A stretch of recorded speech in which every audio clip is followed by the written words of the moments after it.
Oke, kita sudah masuk di part 3. Nah, di sini kalian akan mendengarkan penjelasan dari Rumzah mengenai tentang jenis-jenis suku bunga.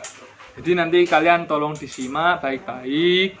Nah, di sini juga kalau kalian pengen bertanya bisa di kolom komentar. Kami akan menampung semua jawaban kalian sesuai perintah, yaitu dengan memilih 10 pertanyaan. Jadi silahkan disimak videonya berikut ini.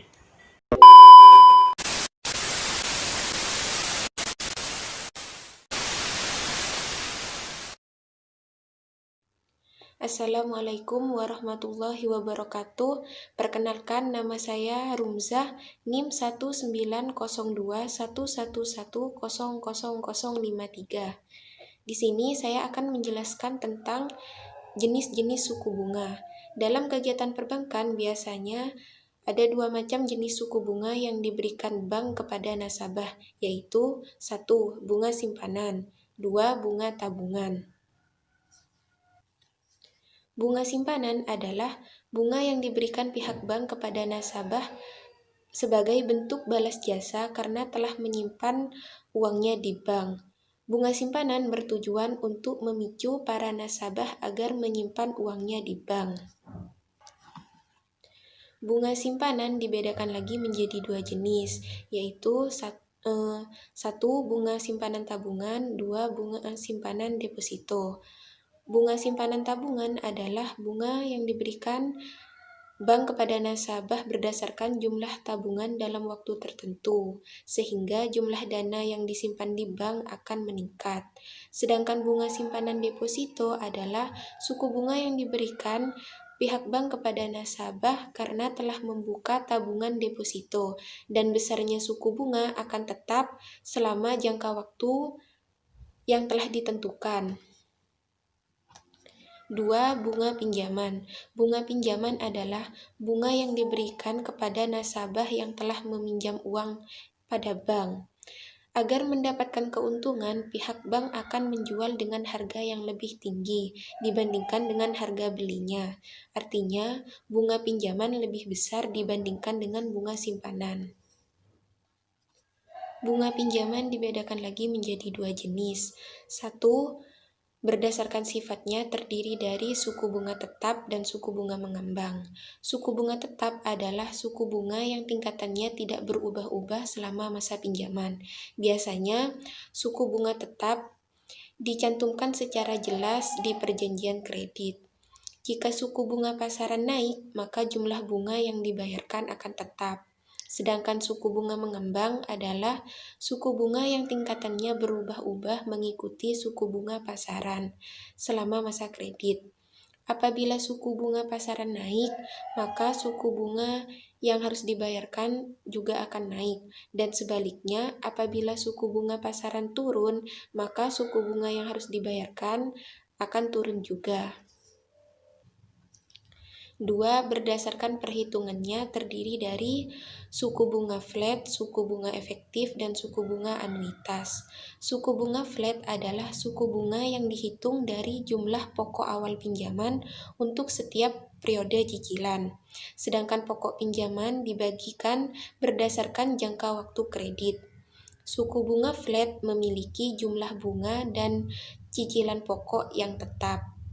Rumus dari suku bunga flat adalah bunga per bulan sama dengan jumlah peminjaman dikali suku bunga per tahun kemudian dibagi 12. Suku bunga efektif adalah suku bunga yang dihitung dari sisa jumlah pokok pinjaman, maka jumlah bunga yang dibayarkan akan menurun, sedangkan bunga pokok cicilan pinjaman akan tetap, sehingga angsuran akan menurun setiap bulannya. Rumus dari suku bunga efektif adalah bunga per bulan sama dengan saldo akhir periode dikali suku bunga per tahun kemudian dibagi 12. Suku bunga anuitas adalah suku bunga yang merupakan hasil modifikasi dari suku bunga efektif dengan jumlah angsuran sama untuk setiap bulannya. Untuk membuat jumlah angsuran yang sama pada setiap bulannya, maka jumlah bunga yang dibayarkan akan menurun, sedangkan cicilan pokok pinjaman akan meningkat. Rumus dari suku bunga anuitas adalah bunga per bulan sama dengan saldo akhir periode dikali suku bunga per tahun, kemudian dibagi 12. Dan ada juga jenis suku bunga yang dibedakan berdasarkan bentuknya, yaitu suku bunga nominal dan suku bunga real. Suku bunga nominal adalah suku bunga dalam nilai uang dan dapat dibaca secara umum yang menunjukkan sejumlah rupiah dari rupiah yang diinvestasikan. Sedangkan suku bunga real adalah suku bunga pada rekening koran yang menunjukkan tingkat pengembalian dari setiap investasi yang telah dilakukan. Selanjutnya yang akan saya bahas adalah tentang faktor-faktor yang mempengaruhi suku bunga.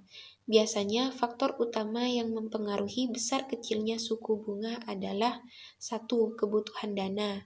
Faktor kebutuhan dana khusus untuk dana simpanan, yaitu seberapa besar kebutuhan dana yang diinginkan apabila bank mengalami kekurangan dana, sementara permohonan pinjaman meningkat.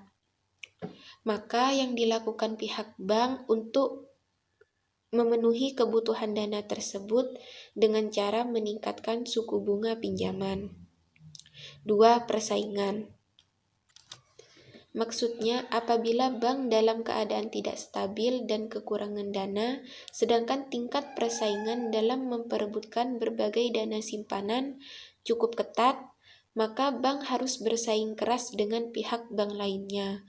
Oleh karena itu, untuk bunga pinjaman harus berada di bawah bunga pesaing. 3. Kebijakan pemerintah. Maksudnya, dalam menentukan baik suku bunga pinjaman atau suku bunga simpanan, bank harus tetap tidak boleh melebihi batas yang telah ditentukan oleh pemerintah. 4. Jangka waktu. Jangka waktu sangat menentukan besar kecilnya suku bunga. Semakin panjang jangka waktu pinjaman yang dilakukan nasabah, maka akan semakin tinggi bunganya, karena disebabkan oleh besarnya kemungkinan risiko yang akan terjadi di masa mendatang. Dan sebaliknya, jika pinjaman yang dilakukan nasabah dalam jangka waktu pendek, maka bunganya juga akan relatif lebih rendah. 5. Target laba. Target laba merupakan salah satu komponen dalam menentukan besar kecilnya suku bunga, khususnya untuk bunga pinjaman. Jika laba yang diinginkan besar, maka bunga pinjaman juga akan besar. Dan sebaliknya, jika laba yang diinginkan kecil, maka bunga pinjaman yang dibebankan akan kecil juga. 6. Produk kompetitif. Produk kompetitif maksudnya adalah produk yang dibiayai sangat laku di pasaran. Produk kompetitif juga sangat mempengaruhi besar kecilnya suatu pinjaman untuk produk kompetitif. Oleh karena itu, bunga kredit yang diberikan akan lebih rendah karena tingkat perputaran produknya itu lebih tinggi, sehingga pembayaran diharapkan lancar. 7. Hubungan baik. Biasanya dalam bunga pinjaman itu berhubungan dengan faktor kepercayaan terhadap seseorang atau lembaga. Bank biasanya akan membagi nasabah antara nasabah utama dengan nasabah biasa berdasarkan keloyalitasan nasabah kepada pihak bank. Dan pada umumnya, pelanggan yang memiliki hubungan baik dengan pihak bank juga akan menentukan tingkat suku bunganya. 8. Jaminan pihak ketiga. Maksudnya, pihak yang memberikan jaminan kepada bank untuk menanggung semua risiko yang diberikan kepada penerima kredit. Apabila pihak ketiga memberikan jaminan bonafit dari segi kemampuan membayar, nama baik atau loyalitas kepada pihak bank, maka bunga yang diberikan akan berbeda. 9. Kualitas jaminan. Maksudnya, semakin banyak jaminan pinjaman yang diberikan kepada pihak bank, maka akan semakin rendah bunga kredit yang akan dibebankan. Dan sebaliknya, semakin sedikit jaminan pinjaman yang diberikan kepada pihak bank, maka akan semakin tinggi bunga kredit yang akan dibebankan. 10. Reputasi perusahaan. Reputasi perusahaan juga sangat menentukan suku bunga untuk bunga pinjaman. Bonaviditas suatu perusahaan dalam memperoleh kredit sangat menentukan suku bunga yang akan dibayarkan nantinya. Karena biasanya perusahaan bonafid memiliki kemungkinan risiko kredit macet di masa mendatang lebih kecil. Tadi merupakan penjelasan dari Rumzah. Ini merupakan penjelasan terakhir dari kelompok kami dari part 1 sampai part 3. Jika teman-teman masih belum paham, silahkan tanya di kolom komentar di bawah. Terus kemudian jangan lupa sebutkan nama dan NIM dan saya bertanya. Di sini sebelum saya tutup, saya di sini ingin menyimpulkan bahwasanya tingkat suku bunga itu merupakan sangat-sangat penting karena mengatur perekonomian negara. Dengan salah satunya mengatur perekonomian negara. Nah, jadi salah satu fungsinya dalam perekonomian itu adalah membantu mengeluarkan tabungan atau membantu menyalurkan tabungan menuju investasi untuk membantu perekonomian yang ada di negara itu. Terima kasih. Saya cukup mungkin dari saya. Kurang lebihnya saya mohon maaf yang sebesar-besarnya. Saya akhiri. Wassalamualaikum warahmatullahi wabarakatuh.